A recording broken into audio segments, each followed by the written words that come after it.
that's okay.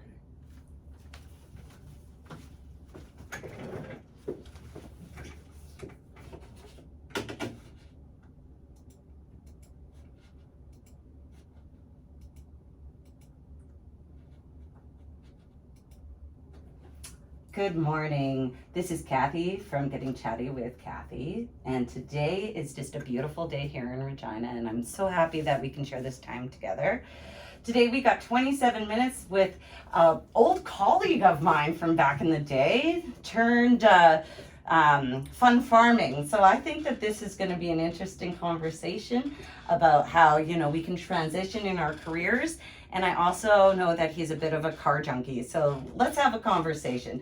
Rian, why don't you introduce yourself? Sure, I'm Rian Misfeldt. Originally from Regina, but now live north of Odessa on 45 acres. I used to work in Regina as well. However, I also transitioned to working right in Odessa, managing their local co-op. Really? I love that. You would be such a good co-op manager because you're so. So when I worked at an institution here in the city, I was only there for a short period of time, about a year, and most of the management was in another city. So there was just a few of us that got to be together, and I remember that you were very kind to me, and you took me for many walks, and you checked in on me to see how it was going, because it was a little bit isolating at the time because everybody was in Saskatoon except us. So Yeah. I had nothing but fond memories working with you. Yeah, part of the 11th floor gang, I think. Yeah. Did you hear about Jamie?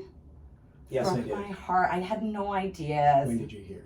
Maybe a couple months ago, if that. Ouch. Yeah, it's been some time. I actually had been good friends with him after I finished up as colleagues with him, and we continued to golf and watch NFL and a few other things, and so it was a little sudden, but kind of Blessing. wasn't super surprised either when I heard. But yeah, it hit me pretty hard. I'm sorry to hear that. He was very kind, and even with my QC gifts, he was like, "Hey, we'll get the students to make gifts in your boxes." He was just that kind of guy. Yeah. And reached out, and he was telling me how proud he was, and I was really happy to have him as our 11 floor gang. Yeah, no, absolutely. Well, when you think about situations where life goes really quickly, it makes you really think about what's important in life. Mm-hmm. And taking advantage and seizing the day, Mm-hmm. and really enjoying, what we do every day. So I feel like your transition probably has brought you a lot more joy. Yeah, I think so. I think a lot of the joy is just in the transition itself for me. Difficult to stay in one place or one position for a long time. You were at there forever. Yeah, it was 23 years. It was time for a change. Sometimes life just pushes those things on you. So tell me, now that you're in Odessa and you're out there doing something completely different, your days are, not sitting in front of a computer, I assume. Yeah, a little bit, but much less than previous. Yeah, Good. I mean, I'm going out and grabbing the forklift to put fence posts on a half ton, dipping the tanks when I have to make sure our fuel inventories are where they need to be. You're hands on. Yeah, and I enjoy that. I should say that there's different types of co-ops and there's different types of co-op managers. I'm quite pleased that this turned out to be a kind of a hands-on type of position. I think when you work over 20 years, a little bit behind a desk, and I did some teaching as well, but you start to wonder how else you might be able to contribute and make an impact. Last few years of my previous career, I didn't see the learners that much, and so this has put me back in front of the I guess it's front facing. It's back in front of the clients, the customers. Where you can excel. You have a Hopefully. personality. Hopefully. I like your Yeah. personality. It's fun. So one of the ways that your personality really shines on social media, at least, is like your day-to-day life. Like you're always showing like you doing really interesting things that not a lot of people do. Like I see cars that aren't typical for Saskatchewan showing up in your feeds, and you're doing farm stuff. But you are a city boy, I thought. So tell me how this is all coming together. Yeah, I do have an urban background. I did live in Regina for most of my life, and also went to school in Vancouver. So I do know the ways. I was just talking with a colleague today that I learned how to drive in Toronto, and so that's a blessing, but it's also a curse because it's difficult to drive in a place like Regina sometimes because Lots of things don't frustrating. click and flow like they do in a much larger center. Merge, people, merge. Yeah, but it's fine. It's fine. No, anyways, so I kind of have a little bit of that life, but I think what a lot of people don't know is that I spent a lot of years when I was younger. I did hunt and fish and spent a lot of time outside. Like a lot of people in Saskatchewan, grandparents, cousins, uncles, they had farms, and so I enjoyed being in rural Saskatchewan quite a bit. In the farmland, mainly the parkland, which is kind of where we are right now, the border of it, but also quite a ways up north. Those of you that are able to experience northern Saskatchewan, I mean, it can rival the mountains. It's stunning. Yeah, absolutely. So with that background, it wasn't completely unnatural to transition to living outside of a center like Regina. Regina isn't that big to begin with, I suppose. Hey. Yeah, yeah, but I mean, we don't have very many vehicles go by. We hear our neighbors' dogs a little bit here and there. They probably hear ours more than we hear theirs, but it is very different, and it's not for everyone, but we've discovered it's for us. What do you guys do typical day? I will say that more the agricultural farmy stuff is largely on my wife's plate. Really? So she's Interesting. the spearhead of keeping bees, and we've had honey for a couple of seasons. We didn't do it last year, but she bought a couple nukes this year. Mhm. So we're going to see that again. There's always 2 or 3 dozen chickens, layers. So I haven't had a store-bought egg unless I've eaten at a restaurant for many years. And they probably taste terrible when you do. Oh yeah. It's Actually, not yellow. the worst one is, and people even in the city would know this, but garden tomatoes versus what's Oh, I know. I can't. It tastes eat. like nothing. Yeah, it's watery. It's weird. Just like, is this even a tomato? Mind you, the cherry tomatoes, they're harnessing the sweetness of them now. Yeah, they're doing a bit. They're better doing a than bit those. better, but it's not translated into those baked. And so every year I grow tomatoes. Yeah. Do you go as far as to can or freeze? Yeah, there's. Oh, wow. And again, that's my wife. She's taken up canning, and so there's pickled everything. Probably the Yes. major, I think, the one that I benefit from the most is we've cultivated garlic, and tons and tons of garlic. Strong too, I bet. It's Oh, strong. Yeah. No, if there's times when you kind of you're chopping it or whatever, and you have a little bit, and just want to. Oh, that's cool. Yeah. So garlic. Oh, you guys are eating good. You have eggs, tomatoes. Do you do a full just kind of veggie garden too then? Yeah. Mhm. I think initially, we've always been searching for sources of income on the small farm we have, and it's not all it's cracked up to be. Even everyone's like, well, do a market garden, and sometimes we sell just under the table and things, but not for quite a while. It's a little bit more work than I think people know to actually not just do the cultivation of all these vegetables, but then get to market and Storage. the money part. Yeah, exactly. So we just do it for ourselves and family, and this and that. So you're a good friend to have, is what you're saying. Yeah, you can. Yeah, you just have to ask. I remember the eggs. We had to bring our cartons in.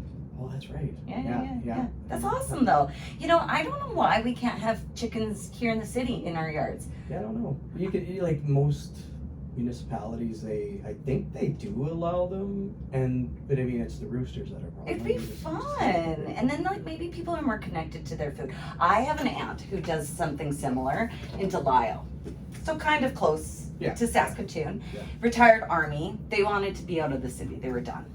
Yeah. And so they got themselves a little fun farm too. Yeah. And I tell you, when we get the produce from it, it's like nothing better. It's fantastic. Yeah, no, there's, I think we've hit our limit, because even the bees, again, it sounds great when you read it on Facebook, and they're like cattle. They are domestic animals, and so they have to be inoculated, they have to be fed, you have to make sure there's water. Like it's not just, oh, here's the hives, here's the boxes, and here's, oh great, we have honey. Even extracting the honey is not easy unless you have the equipment for it and stuff. So, which is not cheap. No, not necessarily. Yeah. We kind of lucked out because I think we got it barely used, or I don't even know if it was used. Electric spinner. That because people, hey, we all do it. We think we're gonna do something, and then it doesn't get realized. Yes. And then you have to do the purge and get rid of some of the stuff, and we benefited from that. Good job. Before that, it was a hand spinner, but I couldn't do it by hand. I put a cordless drill on it and spin it that way. But you're still sitting there for an hour and a half. While you're doing that, yeah. So, well, I was talking to some beekeepers here in just outside the city, and they actually drive their bees to Vancouver Island every winter, and then they bring them back. I'm like, some of these bees are more traveled than us. Yeah. Yeah, and I think through COVID, they were a hot commodity, and I think they have their just like cattle, they have their good years and then their not so good years. And so last year, I think there was very few nukes available just to people like us, but we weren't going to do it. So it's just because of the work. Yeah. And that's a big thing. Like you have to. It's just like money. But you have to look at time as a pie that you have to slice up. And you can't go on holidays if you have a bunch of animals to take care of. Yeah, so you have to watch that. I mean, luckily we have kids that can help out when we need to get away. But yeah, there's all kinds of considerations, and it is fun. We really enjoy it, but it's not always fun. Well, the thing I think that's cool about you though is you don't just follow the regular grain. When it comes to supplies, let's talk about trucks. You were just telling me, I saw these trucks and they're just as good, and so tell us about those. Well, yeah, I mean, rural Saskatchewan traditionally is very value conscious, and so that's all that I think I am. So value conscious, I like this. We're gonna say that instead of frugal or cheap. Yeah. Okay. Yeah. I'm gonna use value conscious now all the time. Value conscious. I'm writing it down. No, so we're looking at equipment, there's quads, and a lot of people have quads, and we have just a small one we got from a good friend of ours. And is this so that you can get from point A to point B? It is a little bit of transport. Well, transport, it's transport, but it's also transport of what? Like if you're fixing fences or something like that, like a quad, you'd have to have a trailer with it and things like that. Okay. So there is another vehicle called a UTV that, they have a small box on them, and they seat 2 people or 4 people in some cases, and they're really neat machines, but they're I don't know, probably over 20 grand, brand new. Yeah. For the better That's ones. a lot of vegetables and eggs. Well, yeah. So we did go ahead, and I've imported 5 total JDM vehicles, or Japanese domestic market. Do you want to kind of explain what they look like? Because my people wouldn't know. So it's a mini truck, right? Well, it's a mini truck, but it's a cab over. So is it like one wheel in the front? No, it's 4 a regular wheels? truck. You can plate it, you can register it and plate it. It's white, and it looks like a like a large transport truck, like not a semi, but like the cab over design, and they were popular for a few years, and then they kind of dropped off. And then I decided to get one because now they are fuel injected and newer. This one's a 2002, so I did get a Suzuki Carry, and it's 5-speed. The steering wheel's on the wrong side or right side or whatever. But I mean, this thing, the box is the same as a regular half ton. It's 6.5 feet by 4 feet, and the sides come down, so you can have a flat deck. Oh, that's And so so we use it practical. for a sawhorse when we're doing work on fences. You can carry vegetables, hay. I've carried like 16 small bales of hay on it. So it's actually really a versatile machine. It's working out really great. Oh, that's awesome. And give or take, but under 10 grand. So That's a great deal for a truck. yeah. So and 99 or 90,000 K on it. Like, it's got a lot. And it'll go for another 200. Yeah. It's just a 3-cylinder. Perfect. Some cars are moving to the 3-cylinder. Like, I just got my Mini Coupe. Yeah. And they were saying there's 3. We didn't buy one. We got an S, but Yeah. No, it's efficient, and it carries a lot of weight and fun. And yeah, actually, I like driving. I think it's super fun. Yeah. When I lived in Seoul, they had them everywhere. And I remember there was like microphones that they would put on top of them and like sell their products that are in the back. Oh. But I had no freaking clue how to like listen to like understand what they were saying. And when I first was there, I was like, what are they talking about? Because it sounded like, everybody come out of your house, the world is ending. The world is ending. But really, he was like saying like bananas for $2 and Yeah. stuff. Yeah. It'd be neat if we saw a little more of that here. I would I love think they that. have like people like. I think people in Toronto, or like some of those farms where there's more orchards and more Fruit. of that type of agriculture, they're really clamoring for these now. Because like I said, the ones you can get now, 15 years old or older, I mean, that's now 2008, so they're modern, they're injected, they have all the diagnostics. And it's neat that you can lower everything like that. Yeah. That's cool. But I mean, you can get them in a dump truck. Sometimes they're a fire truck, so like they use them for everything. Yeah. It's hilarious. Well, and I bet you they've been like efficient with their technologies for quite a long time too. Oh, yeah. But they don't fix what isn't broken, and they're not like, they don't need to come out in different colors or whatever. They're just practical. white, and Practical. they're there for you to use, and that's it. Perfect. They're not a status symbol or anything, which is right up my alley. Totally. But you do like cars. I feel like you've had some neat cars. Yeah, I did. Cars is your thing. Yeah, I did buy, the latest was a Japanese domestic. It's called an MRS. Okay, hold on. What's a Japanese domestic? That doesn't make sense, first It of all. just means that they're for the Japanese market. Okay. But they put them after so many years. They have a harsh tax on keeping for you to keep older cars on the road. There. So yes, in Japan. So they just dump them. They put them in auction, get what they can, and it's a whole industry in itself. I didn't know about this. Yeah. So that's where I got it, was through a Japanese auction. So this was the 5th one I got. Like, so the Suzuki Carry was the 4th one. So you just go online, I or do you have a dealer, or I have a very person? good contact in Calgary, and then a very good contact at port, customs broker. And do they like inspect these vehicles and all that Yes. stuff? Yeah, Ah. there's quite a bit of to do, a little more vigorous than I think here in North America. And they just take better care of their vehicles too, we find. So yeah. So the latest one that I did get was last October, and it just got plated, was Toyota MR2 Spider. It's actually pronounced Speeder, but that's what I think everyone says. Is it the black one? Like It's the a green. green. It's a British Racing green convertible, Ooh. but it's right-hand drive, and they call it the midship runabout sport. So it's an MRS in Japan, and we didn't get them in Canada. The U.S. did get them. So this is like premium. We can't even have them here, and you Not- got it. Not easily, can't. Yeah. but they were kind of they also ran to the Mazda Miata MX-5. Yeah. And and they're kind of seeing a bit of a resurgence. So I just bought it because it doesn't take premium gas. like, And it's a foreign car. You're right. Yeah, 'Cause well, most I of mean, them it's a do bit- take, the premium. Premium because they're turbo or whatever. So yeah, so I was like, well, this is cool. I'll just get it.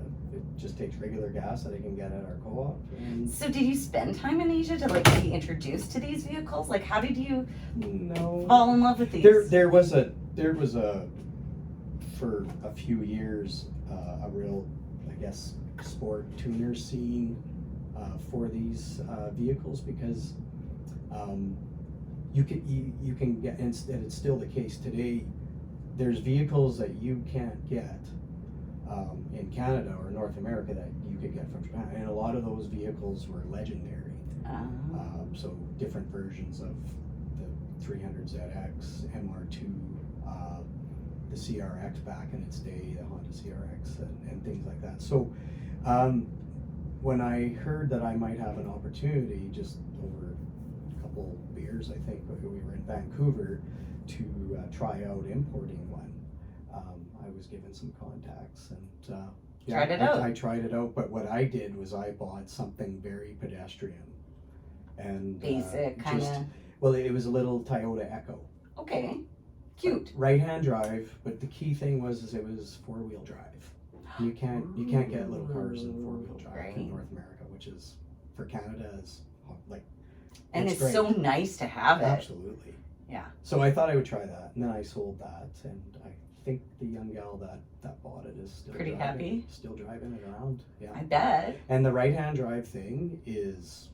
I'd be it's a scared I'd non-issue. drive into people or something. Like, I know, I was too. Like when I'm driving it, I drive the first one to the gas station, and you're like, just oh my kind god, of- this feels so It weird. is weird, but I think it took an afternoon, And then and you're all used it is you just have to kind of rethink driving, like your lane position and all the stuff when you were learning how to drive. Oh my god, I could just imagine doing a turn and like going into like the wrong lane. But you'd be surprised that you just get in it and drive it.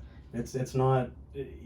It's hard to describe, but your wiring, most people's wiring is Just follow pretty- the line, follow the yeah, grove. just trust your plasticity upstairs, and you'll be fine. You'll get there. Yeah, but it honestly, yeah. You just drive. Like my son, we imported a 4Runner for him mid 2000s, and he doesn't even care. And people are like, well, passing on the highway.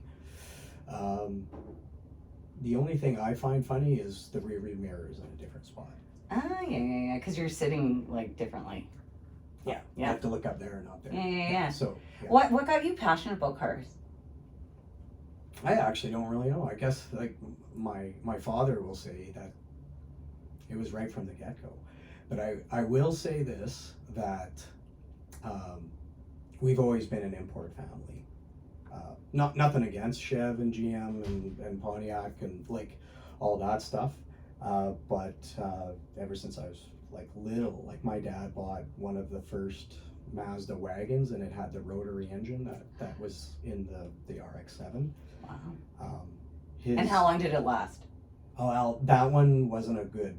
Oh, you wasn't got a good- lemon. Yeah. Well, they didn't have it figured out yet. Yeah. It was Yeah. too early. Yeah. He was an early adapter. That's kind of cool.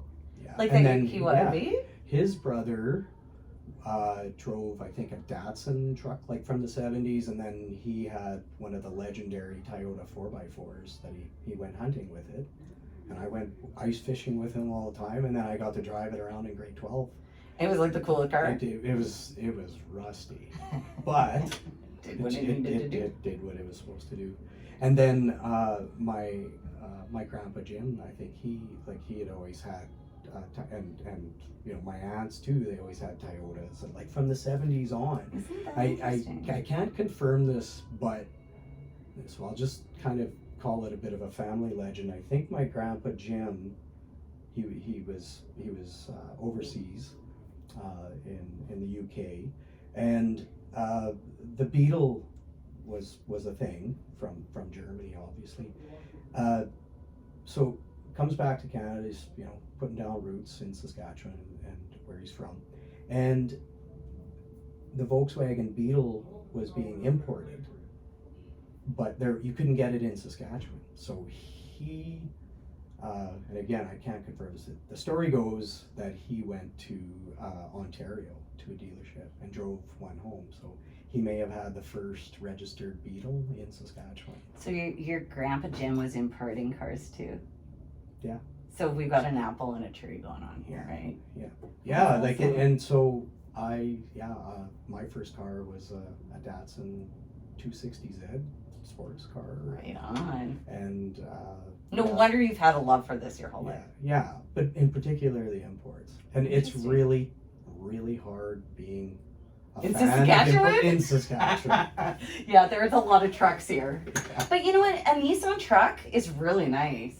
Is it Nissan or Toyota? Well, Toyota, yes. I think have got a following now. Yeah, they're pretty cool. They're pretty brawny. But I couldn't see Yeah. them like going around in like Tokyo. Like it would never work. The roads are No, so they're small. absolutely for the North American. Yeah. The Can Japanese you are like, imagine? It would be hilarious. they're like, why would I drive that? That's too ridiculously huge. I mean, even a 2-liter is a big engine to them. You know? Yeah, and a waste of gas. Yeah. Well, they don't. Could you imagine they how don't much have gas costs there? They don't have as many distances. They don't have the distance. They subway it. Like we have no. I don't think we have a good perception of how far, Calgary is from here. Like that's 2 or 3 countries. It's craziness. Canada's so spread out, and when you have people from other countries like Europe come here, like they're like, we just went through like Germany, Switzerland, and now we're here like to Calgary. It's crazy. Yeah, exactly. Wow. So, yeah. Well, when we're driving in a nice car, it's always better. I took my car back from Vancouver. We picked it up from there, and actually it wasn't me. I flew there on my own just a month or so ago, and I drove it back on my own through the mountains. And actually, it was and it's an import. I'm kind of proud of myself that I got myself a nice car, but it was definitely it was an experience. It was like, Sure. Yeah, it was cool. Yeah. No. And I'm hearing that's how people are getting their vehicles. Like they have to go all over the place. Yeah, we couldn't get it here. I waited and waited to try to get one here, and it just wasn't happening. And then I'm like, I don't have a car. I need a car. Yeah, and I mean it just kind of, for us, being not in the city as much as we used to be. I mean, our kids are here, but you kind of forget all of these things that are happening in regular consumer land. Let's just say It's true. We do have a very different perspective here, but people that have experienced it and then come back, it gives us such a cool advantage to understand what it is that we have here. Yeah. So on that note, I want to thank you for coming in today. I think that people that are leading their lives and doing what they really want to do are magical people, and I love them. Yeah. So thank you for sharing your story. No problem at all. It's good to see you. It was good to see you. Okay, bye now. Was that terrible? No, I hope it's okay. It was perfect. You know what? I just think people need to hear about interesting things. I think you're doing cool stuff.